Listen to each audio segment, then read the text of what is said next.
What's going on, everybody, and welcome back to the channel. So we've been talking about HF radio for emergencies, and today I thought I would talk about antennas. I was going to cover power first, but I've had a lot of questions about antennas, and antennas are a little complicated. So let me talk about some of the antennas you might want to consider, or some of the antennas you might not want to consider.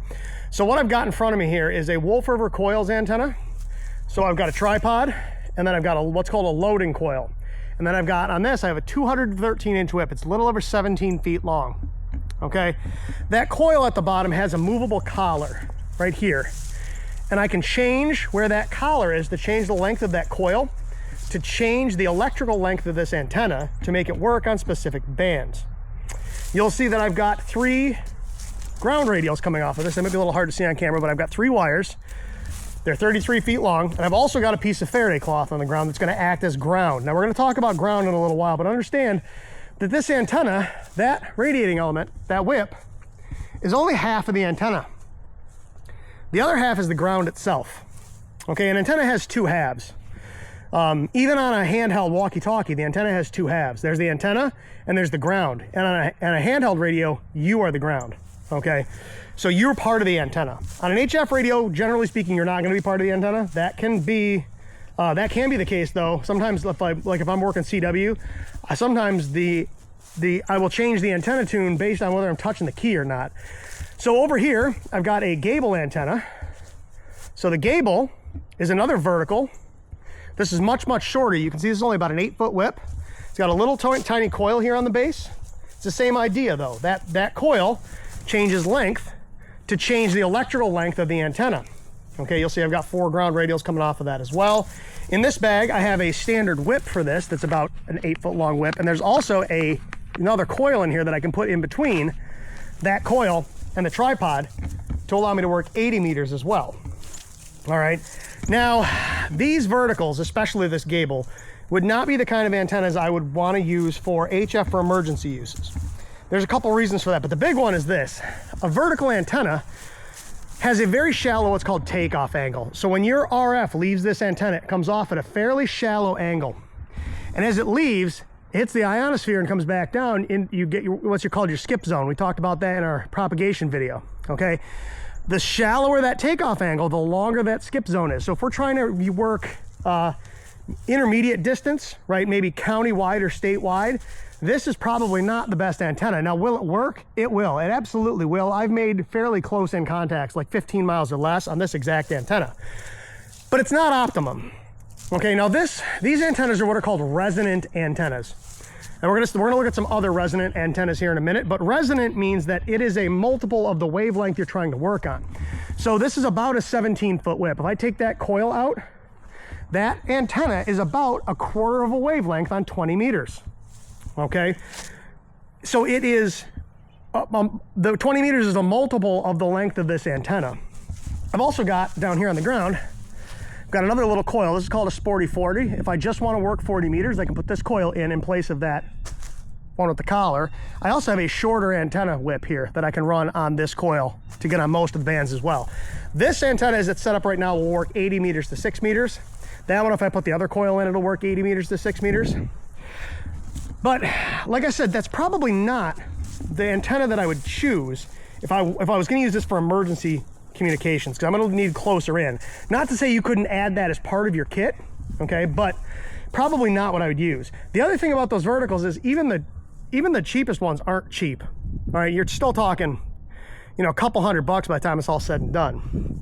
Now, over here on my tailgate, I apologize, we're starting to lose the sun. It's that time of year where the sun goes down really early. I've got a bunch of other antennas here also. So this is a 20 meter and 40 meter linked dipole. So this antenna, I've got Coax attached to it. We're going to talk about Coax as well, is resonant on both 20 meters and 40 meters. All right. I have this guy right here. This is a 40 meter end fed half wave. We're going to talk about dipole versus end fed here in a minute. And this is the transformer that goes with that. We'll talk about why you'll need that in a minute. Okay. This is a small 20, 30, 40 meter linked dipole I built. All right, that one is resonant on 20 meters, 30 meters, and 40 meters. Now, there are also non-resonant antennas. Okay, a non-resonant antenna is not resonant on the band you want to work on or any multiple of that band. So, I've got a 28-foot random wire here. So I've got a 28-foot radiating element, 20-foot counterpoise. This is a 41-foot random wire. It's got a 41-foot radiator and a 17-foot counterpoise. This is as well. This is a 41-foot random wire with a 17-foot counterpoise, but this one has a transformer in it, a 9-to-1 transformer. We'll talk about what that transformer is for in a minute. Okay, but a non-resonant antenna is slightly less efficient. However, it's much easier to change bands on. I don't need to make any adjustments to the antenna. It's all done with a tuner. Okay, so the antenna that I use every day, so if we look up here, if you look at my house, you'll see coax running up to that white guy up there. That white thing up there on the soffit is a 9-to-1 transformer. Okay, so you can see the wire running off the house and out into the trees over there. That is a 71-foot wire, which is not resonant on any frequency I want to work on. Now, there's no counterpoise attached to that. There is a wing nut and a stud I could hook a counterpoise to if I needed to, but the other half of the antenna is actually this 50 feet of coax that runs along the house back to my shack. Okay, so again, the antenna has to have two sides, right? It's got to be, you got to have the entire antenna. So when I talk about the entire antenna, so for instance, if we look at one of these dipoles, right? So this guy right here, let me get this TX500 kit out of here. I needed to grab that because I needed an antenna out of it. So this antenna I have in my hands here, this is a little antenna I made, and I've got a short on my channel that shows this exact antenna. If you're interested, all right, I can link that, or you can just look for the shorts on my antenna or on my channel and you'll find it. This has just got a simple BNC binding post. So this attaches to either my radio, or in this case on this antenna, you hook it to your coax. All right, and then I've got these different radiators. That one's for 20 meters. This one's for 30 meters. This one's for 40 meters. Okay, so I can change by unhooking these spade connectors here. I can change the length of this antenna to change the bands that it works on. So the way a dipole works is you feed it from the center. So my RF comes into the center here and it radiates out both sides of this antenna. That feed point is right in the middle. So a 20-meter antenna is going to be about 33 feet long, give or take. Okay, so each one of these is half of that. All right, a 40-meter antenna is going to be about 66 feet long. So this 40-meter end-fed half wave, this piece of wire is 66 feet long, roughly. Not exactly. We'll talk about calculating that in a minute. But this is roughly 66 feet long. Now, understand that when we talk about these antennas, I talked about resonant versus non-resonant. All right. One of the things I didn't talk about is something called bandwidth. Okay. Bandwidth is how much of the frequency space can I use on that antenna without making any changes to it. Some of these antennas, like these dipoles, have a very wide bandwidth. In other words, I can work in a lot of space within that band and have the antenna work. Those verticals, I can't do that. Those verticals are what are called high Q. Q is a representation of the bandwidth of an antenna. When these antennas are tuned up, it'll work in a very narrow frequency space. And if I need to change frequencies, not even bands, but just move in the frequency space, I need to retune the antenna so that it's resonant again. Okay, so when you look at an antenna, understand that you may, depending on the antenna, have to make changes to the antenna if you change frequency. Some antennas are worse than that than others, like loop antennas, which I do not have here. They're really bad for that.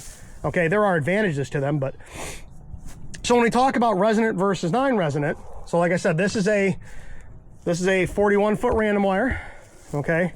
Not resonant on any frequency I would want to work. I can use this antenna any frequency from 6 meters down to 40 meters.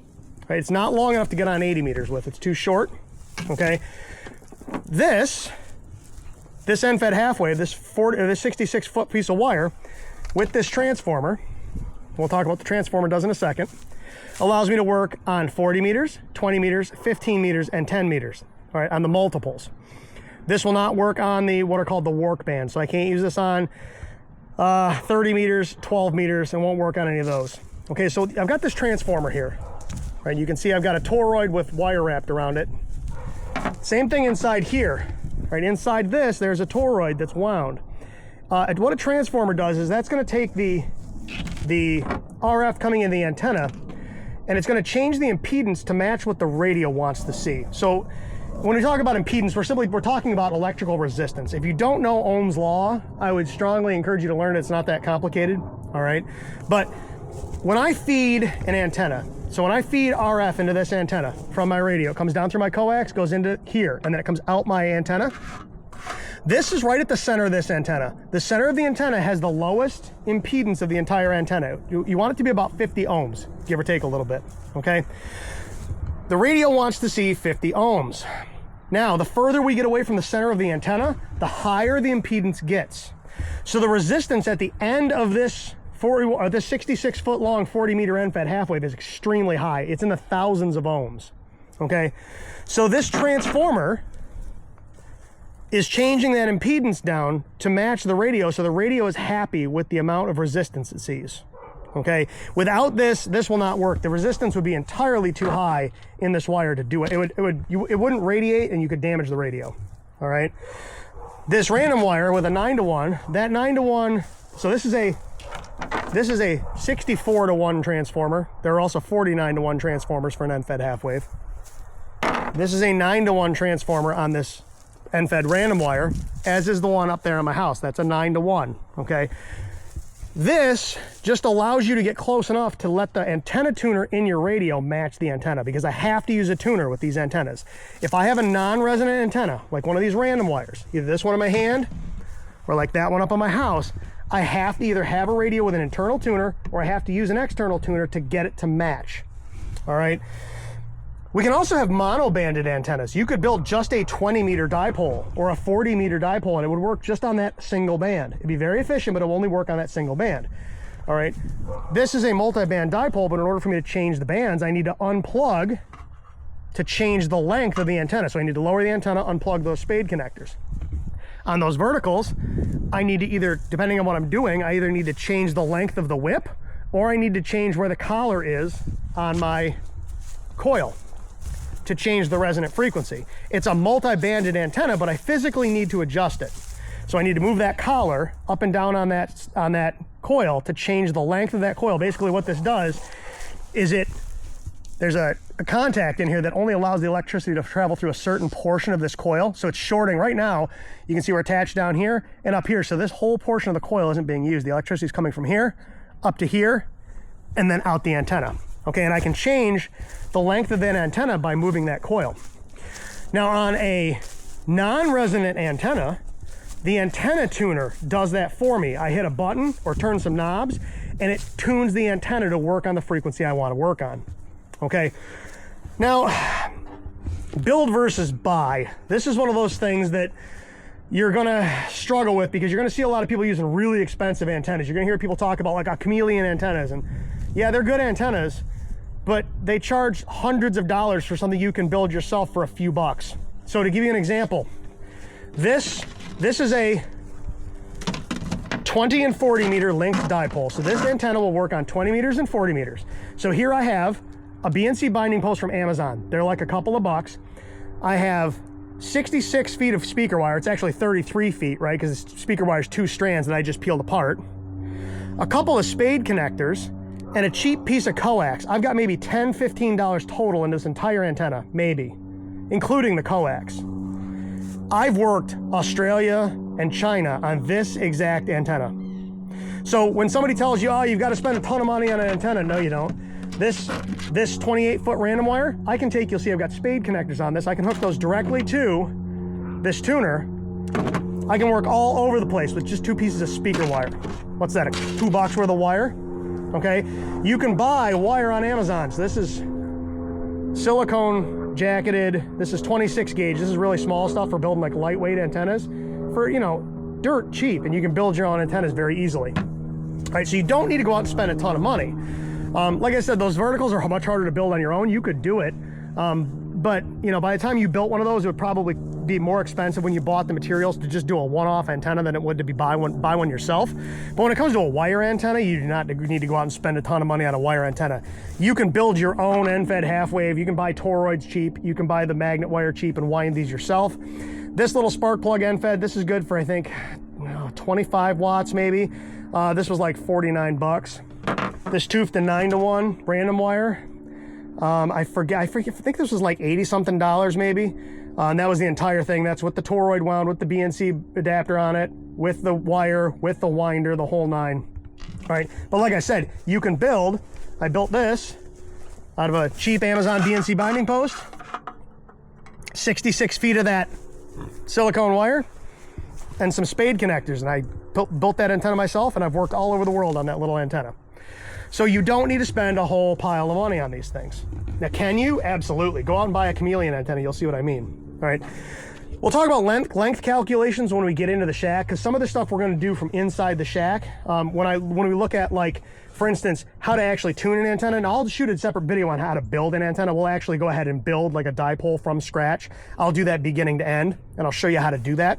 Okay, but I want to show you how to measure some things today on these antennas, because they're crucial things to know. So I'll show you some of that stuff when we get into the shack. And one of the things I'll do is show you how to calculate the length for these antennas, because remember, they need to be a specific length. Okay, so I'll show you how to do that when we get into the shack. Now, height above ground is important.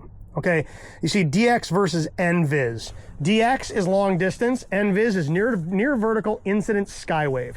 So if I'm trying to work long distance on a wire antenna, it needs to be very high in the air. Okay, so like you want it about a wavelength in the air. So like I'd need it like 66 feet in the air for a 40 meter end-fed, or a 40 meter dipole or 40 meter end-fed half wave. The converse is true when you're trying to work close in. All right, when you lower the antenna, when the RF comes off of the wire, so I've got my wire right here, you should be able to see it on the screen. I can't see it on my camera, but you should be able to see there's a wire right here, okay? That's only about, 15, 20 feet in the air. That's 71 feet long, okay? When the RF comes out of my radio, through that 9-to-1, and then out through this antenna, the radiating element, some of that is reflected down off the ground and back up again. Some of it's reflected straight up in the air and back down again. So when that comes off at a real steep angle and it reflects up to the ionosphere and back down again real quick without a huge skip zone, that's called near vertical incidence skywave, okay?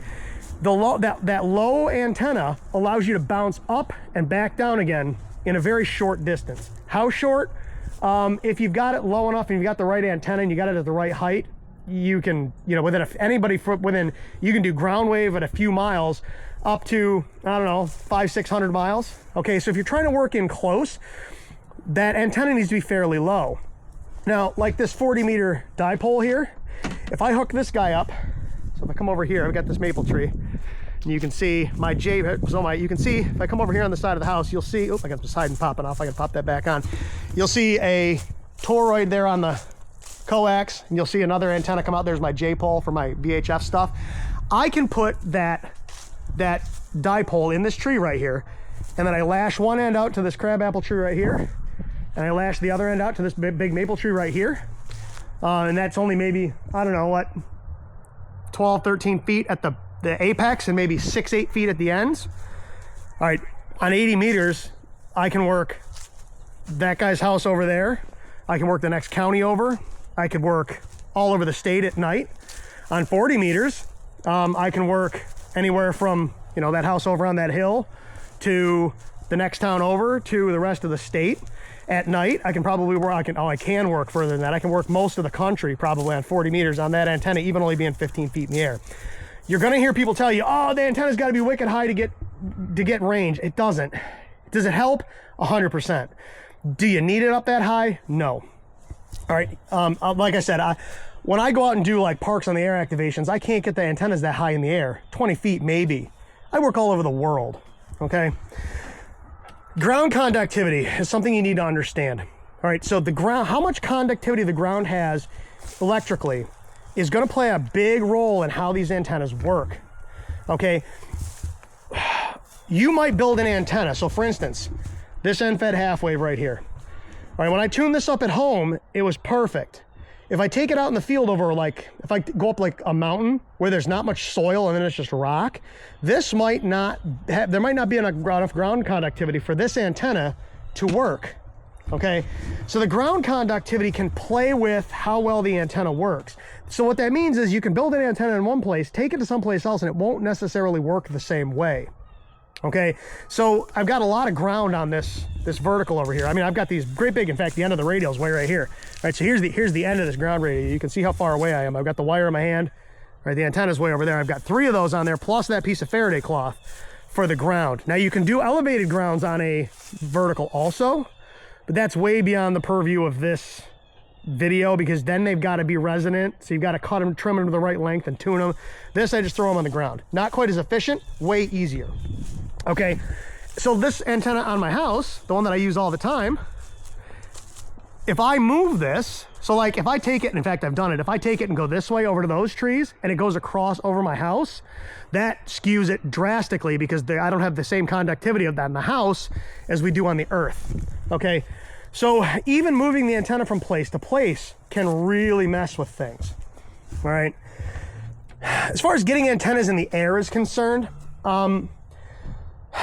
there's a number of different ways you can do this. Okay, so if you're talking about a wire antenna, one of the things you can do is you can use an arborist throw weight. So this is an 8-ounce weaver. I have a 12-ounce also. And this is just on a piece of cord. And you unravel this, you throw the weight up over the branch of your tree, and then you attach your antenna to it, you pull it up into the tree. Pretty straightforward, okay? And you can get an antenna up as high as you can throw that weight. Another thing you can do is a mast. So if you don't have trees available, you can do this a couple of different ways. So if you look on the back of my shed here, if you're cheap, this is the way you'd want to go. Go over to Home Depot or Lowe's or whatever home improvement store you want to go to. Buy yourself a big long painter's pole. I think this is a 24, no, it's a 30-something foot painter's pole. I forget how long it is, but it's long. I've got it fully retracted right now, but it extends way up. You can see I've got cordage here, and I've got a carabiner up there so I can hoist my antennas up. Once I've got it up there, I hook the antenna to that and I pull it up.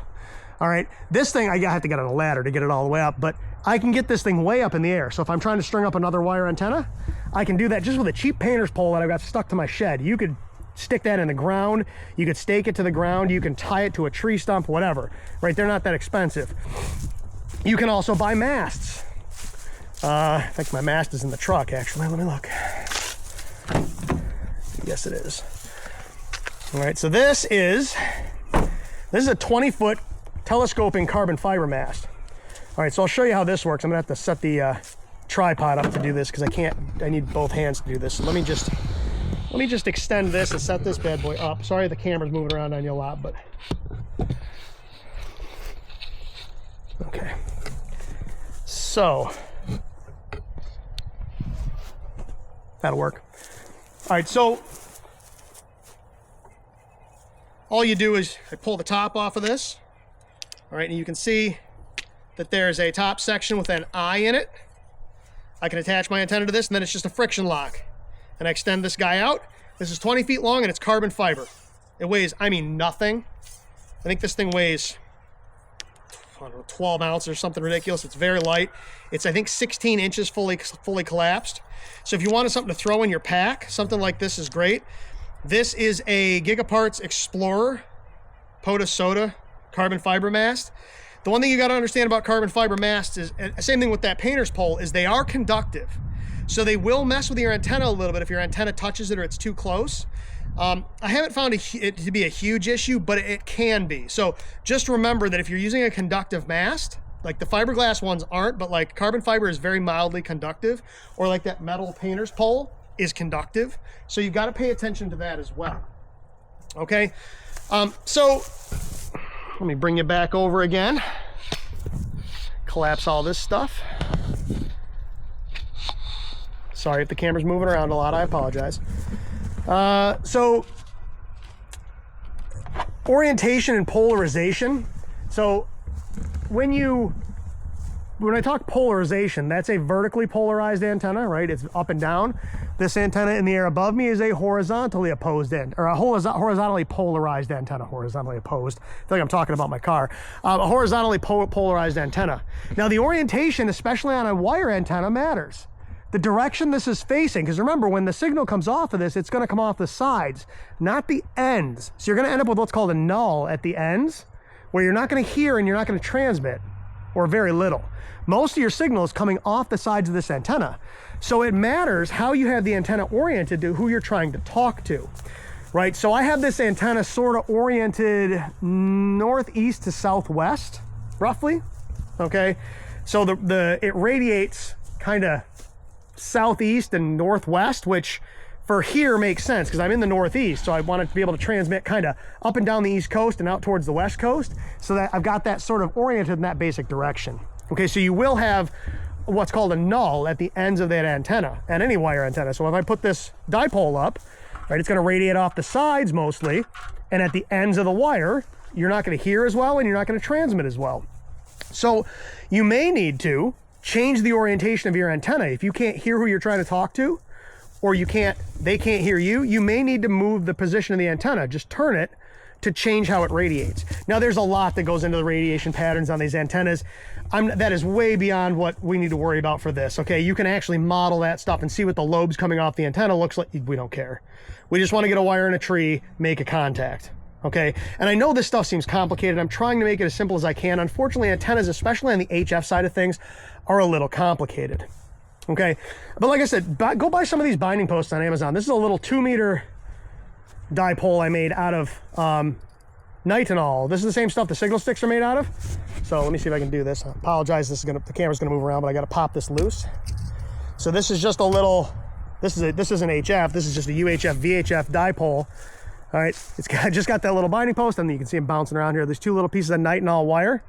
All right, and that works great on 2 meters, and I can horizontally polarize this, or I can hang it vertically and change.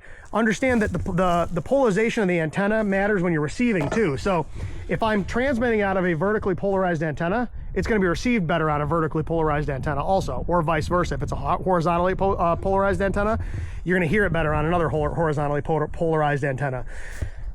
Not to say you won't hear it at all, it'll just work better that way.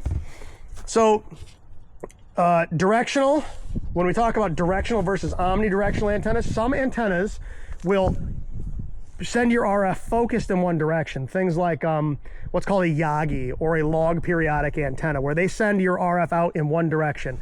They're fantastic for targeted contacts over long distances. They're not great for, oh, I just need to talk to somebody right now in an emergency. This antenna is omnidirectional. Okay, so when it radiates in all the way around. The null is at the end of the antenna up. All right, so it radiates out in a pattern all the way around, and it hears in a pattern all the way around. All right, these wire antennas, all right, they're gonna have lobes that come out. This will have lobes also, but it's gonna be sort of more donut shaped. This guy is gonna be, it's gonna have lobes that come off, and it's going to be an omnidirectional antenna for the most part. But like I said, you will have your nulls at the end of the wire, okay? Let's see. Let's talk a little bit about coax real quick. So a lot of these antennas, you're gonna need a piece of coax to hook up to. Some of these I can hook directly to the radio if I have the right radio. So for instance, if I was gonna run this 28-foot random wire on my KX2, I would just attach my antenna directly to the side of the radio here, okay, with a BNC binding post, and then I would hook these guys directly to it, okay? Now, most of these antennas, when you get them up, you're gonna need to run coax down to your radio. So I've got a couple of different pieces of coax here. So this is just a little short 15-foot run of RG316. This is very light, it's tiny stuff. And you can see how, oh, this dog is so loud. You can see how small this is. All right, this is ABR 218XATC. So this is a bigger coax. This is more efficient. The loss is less on this. You're not losing as much of your signal out of this. These are both 50-foot sections. This is a 33-foot section of that RG316 on a spool. All right, these are more my field coaxes. This is more if I'm going to be near the vehicle and want to use it. This is going to be way more efficient. So if you're trying to get your signal out, use more efficient coax, and the better the coax you buy, the better off you're going to be. If you buy the real cheap stuff, so like this is Amazon, I think this is, what is this, RG8X or something. This stuff's dirt cheap. It doesn't work great. This RG316 is very lossy. So if you're at higher frequencies, you're going to be losing more of your RF to the coax, and less of it's going to come out of the antenna. So the more of the RF we can get out of the antenna, the better off we're going to be. So the better the coax you can run, the better off you're going to be. Again, you don't need to go out and you don't need to buy like Messi and Poloni, which is super expensive. This ABR is really good, and it's not super expensive. You don't even need to go this expensive though, but I would buy decent coax, especially if our intention is to get out and be heard. Okay, the length use as much coax as you need, but don't make it any longer than necessary. Some of these antennas are going to like multiples of the wavelength for coax also for the other side of the antenna. Okay, so like 33 feet is common, things like that. Like I said, these are both 50 footers. The other thing you need to consider when we're talking about this stuff is power and duty cycle. Some of these antennas I can only run low power through. So like for instance, this is what's called a QRP antenna, or a low power antenna. This thing can only handle like 10, 15 watts. Okay, like I said, I think this guy can handle 25 watts. So if you got a 100-watt radio, you're not using those. That antenna with the coil, depending on what I'm working, if I'm working single sideband voice, that'll handle 50 watts. I'm sorry, 100 watts. If I'm working Morse code or digital, I can only put 50 watts through this. All right. Now, if I take the coil out and I'm just running the antenna, it'll take the full 100 watts on anything I put to it. But remember, the antenna and the coax are both going to care about both the power your radio's running and what's called your duty cycle, or how long you're transmitting at full power versus how long you're receiving. And remember that when we're talking about voice, voice isn't on and off. Okay, so you're not full duty cycle on voice. When you're talking Morse code or digital, when that thing starts transmitting, it is transmitting, and it's transmitting at full power till it stops. That's not the case with voice, okay? So the antennas can take a little more power on voice because it's not a full duty cycle emission, okay? We're gonna talk about antenna analyzers, impedance, and standing wave ratio, as well as length calculations when we get into the shack, because I want to show you how some of this stuff works and how we can actually look at the antenna to determine whether it's working correctly or not using this guy right here. This is called a NanoVNA. And I would do it outside, but the screen's very hard to see in the sun. So I'm going to do it from inside the shack so you can see how that works. And I'll do that on this random wire here. All right, so I'm going to show you what the antenna looks like without the tuner on it, and then I'll show you what it looks like with the tuner on it, so you can see the difference in the impedance of the antenna and the standing wave ratio of the antenna. Those are two important things we're going to look at. All right, so I'm going to pack all this stuff up. I'm going to head inside. We're going to take a look at some of these things. We'll talk a little bit about our antenna analyzers, our impedance, our standing wave ratio. We'll look a little bit at length calculations, and then we'll wrap things up. And like I said, I will shoot a separate video on how to build an antenna from scratch. I'm talking from nothing, with just cheap wire, nothing crazy. In fact, I'll probably just use stuff I have kicking around the house. I'm not going to buy anything special. Okay, so I'm just going to use a couple pieces of wire and one of these binding posts, and we're going to build ourselves an antenna, and we will use it. And I'll build the antenna right in front of you. I'll show you how to do it. I'll show you how to tune it, and I'll get on the air and make a contact in the same video with that antenna we just built. Okay, so let me pack all this stuff up and let me get inside, and we'll take a look at some of these things. We'll take a look at the NanoVNA. So I will be back in just a minute.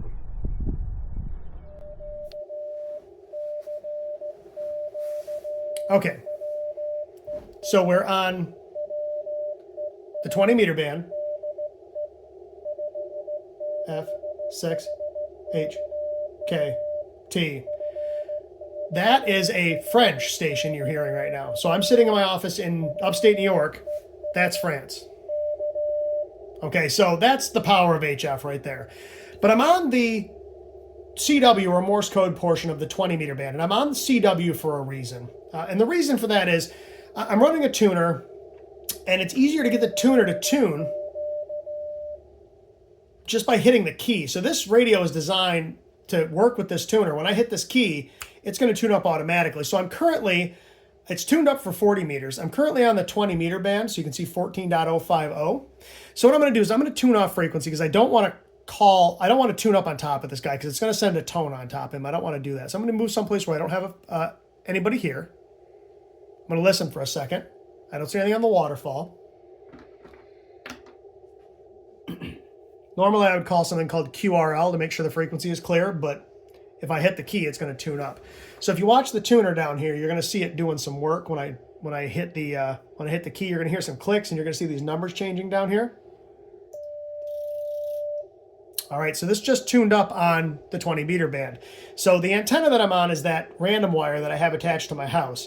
It comes in through 50 feet of ABR coax. I've got it running into the tuner, and then from the tuner into this IC705. So the antenna tuner currently says my SWR is 1.14. My standing wave ratio is 1.14 to 1. 1 to 1 is perfect. That means that 100% of the RF is leaving the radio and none of it's being reflected back. Okay. getting a perfect one-to-one match isn't really necessary. Close is good enough, all right? What I want to do is I want to turn this radio off, and I want to introduce you to this tool right here. And we're going to turn the radio back on in a minute, but this is called a NanoVNA. All right, so this tool allows us to measure both the standing wave ratio of the antenna as well as the impedance, all right, or the resistance, the electrical resistance of this antenna. So what I'm going to do is I am going to unplug the antenna from the tuner, just the antenna without the tuner. So I'm going to unplug the antenna,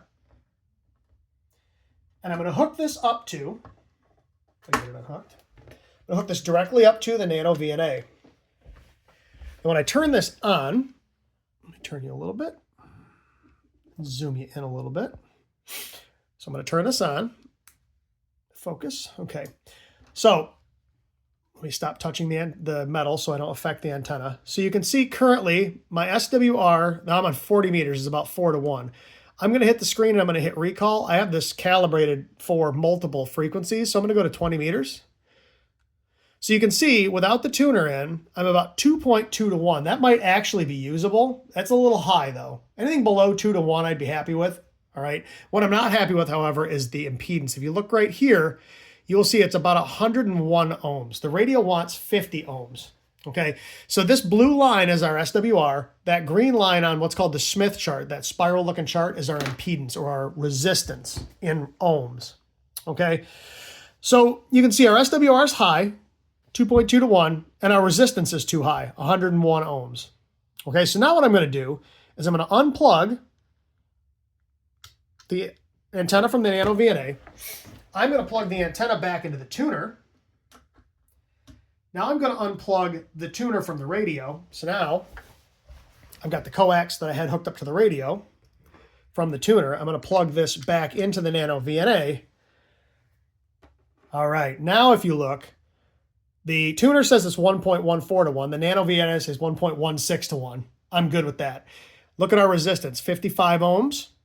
Okay, so I can move this up and down the band and see what happens as I change frequency. So I've got a little scroller here. If you watch this little 1 icon, you'll see as I move it, it moves and you can see my SWR changing. So at 14.111 megahertz, my SWR is 1.2-to-1.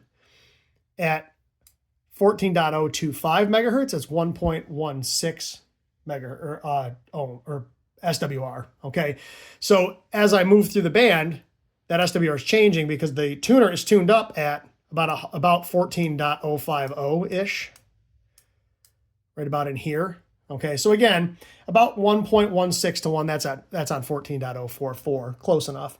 But again, we are, stay focused, we are about 1.1-to-1 SWR, which is beautiful, and about 54, 55 ohms, which is great. 50 ohms is perfect, and 1-to-1 SWR is perfect. I'm in the ballpark, I'm happy. So this tool is indispensable for, and you can use what's called an antenna analyzer for the same thing, like say a Rig Expert. They're much more expensive and they won't do as much. They are higher quality and they are more accurate when you're tuning antennas. But as far as a tool is concerned, the NanoVNA is great because it'll do so much stuff. It's a little bit complicated to use until you figure out how to use it.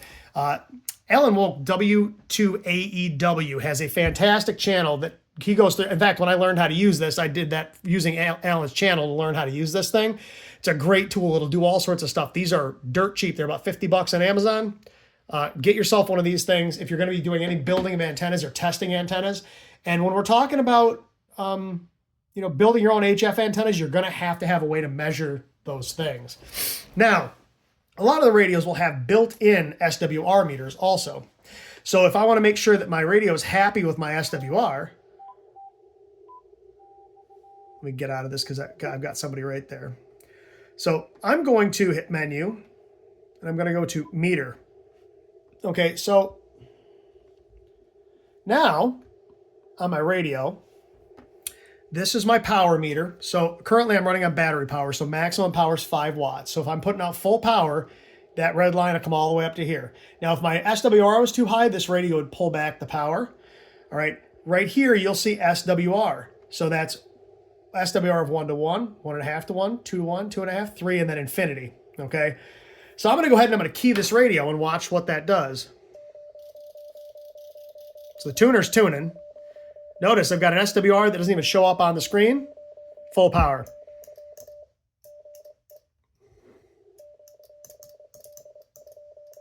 All right, so my SWR is happy, my power's happy, this antenna is good to go. Again, we're running through a tuner. This radio also actually has a thing where I can check SWR from up the band. So this will go from 14.048 to 14.088. And it doesn't even show up on the graph. It's perfect one-to-one all the way across that portion of the band. So this radio is happy. All right, this thing's ready to send.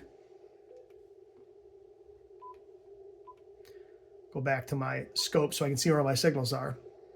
All right, so like I said, if you're going to be building antennas, testing antennas, you're going to need a way to measure standing wave ratio. This is also, you can see the SWR meter right there. I've got a little SWR meter up there. If I key up, you don't even see anything come up on that little meter. All right, I can make it a little bigger. Whoop. All right, my SWR meter is not moving, so this thing's happy.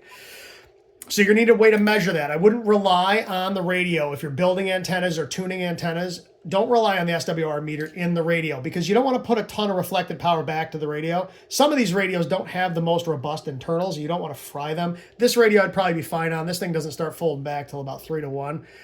But like I said, if you're going to be doing this, go buy one of these. I'll put a link to one of these on Amazon. It's not an affiliate link. I don't get kickbacks or anything. But like I said, you're going to need one of these if you're going to be building antennas. It's kind of a non-negotiable. Either one of these or like a Rig Expert or some other sort of antenna analyzer. But like I said, these are cheap and they work great. Now, the last thing I want to talk about, and normally I would switch over and actually screencast, but I'm not going to bother right now because we just need to talk about one or two things real quick. So let me turn my computer screen back on here.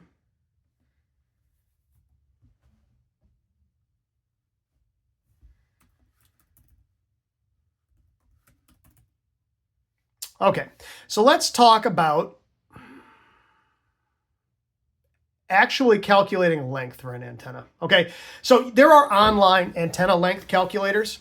This just happens to be one I just pulled up from West Mountain Radio. You just type in the frequency. So let's suppose I wanted to do 14 megahertz. All right, hit calculate.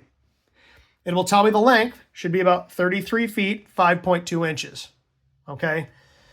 Each element should be 16 feet, 8.6 inches. Now understand that those numbers are not 100% absolute. That is the theoretical, mathematical length that antenna should be. When you build the antenna, you're going to build it longer, and then you're going to trim until you get your SWR where you want it. Okay. Now you don't need one of these calculators.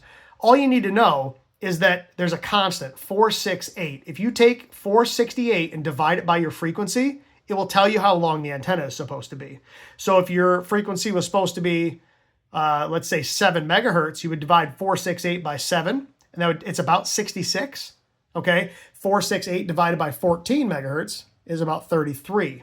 Okay, so you don't even need one of these calculators, but this makes it fast and easy. You punch it in, it tells you what the length of the total antenna should be, and if you're building a dipole, what each element should be. So if I was building a 20-meter end-fed half wave, it would be 33 feet and change long. If I was building a dipole where it was fed in the center, each leg of that dipole would be 16 feet and change long. There's also, I'll put links to these in the video. This is the Sotamaps linked dipole builder, which is cool because you tell it what bands you want to work on, your highest, middle frequency, and your lowest frequencies. All right, your length of your units, and you hit calculate, and it will show you what each leg of that's supposed to be. So that those linked dipoles you saw earlier in the video, I used this as a place to start calculating those lengths. I could do the math, but this is easy. And then you trim from there. This will even tell you based on height above ground, because that's going to change it. Remember, ground conductivity changes those things and everything too. So this gives you a rough place to start. Again, we're going to need to tune all of those things in order to make sure that the antenna is 100% working when we go to actually use the antenna. Theoretical is one thing. Actual is a whole different ballgame. Okay, so I know that was a lot of stuff. I apologize if that seemed a little bit hard to understand, and I apologize if there was like a lot of radio jargon in there. Unfortunately, antennas are not the easiest thing to understand. They just aren't. There's a lot of theory involved. If you're not real good with physics, and it can be a little hard. Like I said, if you don't know Ohm's law, learn it. Ohm's law is pretty basic. It just says that voltage equals current times resistance. All right. And we can throw power in there too, but I'm not worried about power right now. But if we're trying to calculate resistances and things, it's good to know Ohm's law and what happens to your current if your resistance goes up or things like that. Okay. But like I said, I will do a video where I will build an antenna right in front of you. We'll start from scratch with wire and a BNC binding post and some connectors, and I will build it right in front of you, trim it right in front of you. We'll get it on the air right there in the video and make contacts on it so you can see how easy it really is. All right, we'll just do a single band dipole. But, you know, it doesn't need to be super duper complicated. All right, now, like I said, antennas, especially on the HF side of things, can get complicated.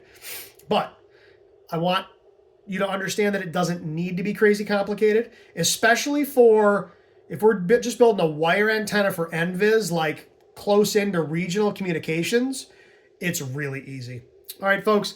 So with that being said, I really do appreciate you watching. Like I said, we'll do the antenna video. I do have I'm going to do a power supply video. We'll talk about batteries and power supplies, things like that, because there's a lot to consider with that as well. And I'll do some more UHF, VHF stuff. I do have some radios on the way that I'm going to talk about. I've had some questions about some radios. So I really do appreciate everybody watching. I really appreciate all the comments. If you have any questions, feel free to leave them in the comment section below. Otherwise, until next time, as always, 73, everybody.